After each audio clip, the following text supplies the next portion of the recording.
பாப்பாரப்பட்டி பேரூராட்சியின் அவலநிலை. ஒரு பதம் மழை பெய்ததற்கு இவ்வளவு தண்ணீர் தேங்கி நிற்கின்றது. வாகன ஓட்டிகள் மிகவும் சிரமப்பட்டு கொண்டிருக்கின்றார்கள்.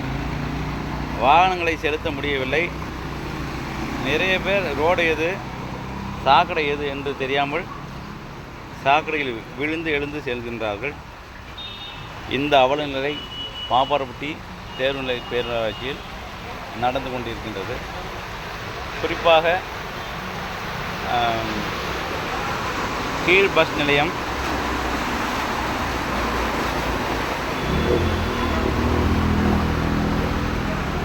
பாருங்க, இதுதான் பார்த்துட்ருக்கீங்க. கீழ் பஸ் நிலையத்தில் கிட்டத்தட்ட ஒரு 20-25 கடை பாதிக்கப்படுது. கடை மட்டும் இல்லை, வாகன ஓட்டிகள் மிக மிக சிரமப்பட்டு கொண்டிருக்கின்றார்கள். இந்த நிலையானது எப்பொழுது மாறும்?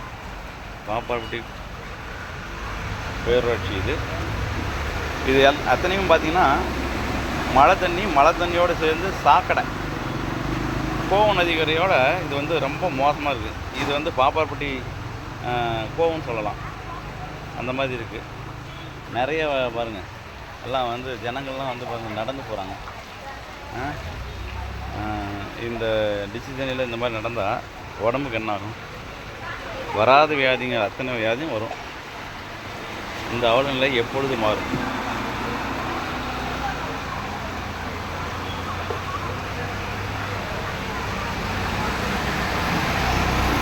எல்லா வண்டியும் அப்படியே டிராஃபிக் ஜாம் ஆகி நிற்கிது.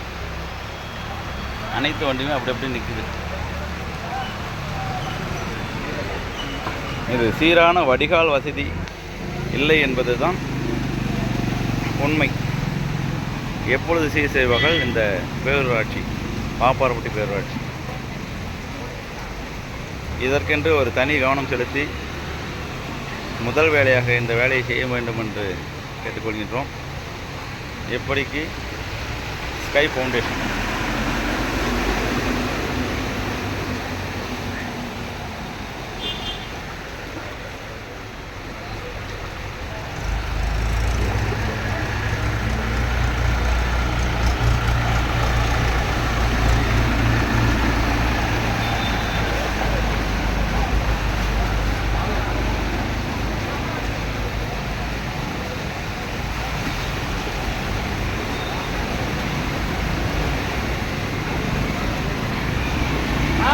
சரிப்பா.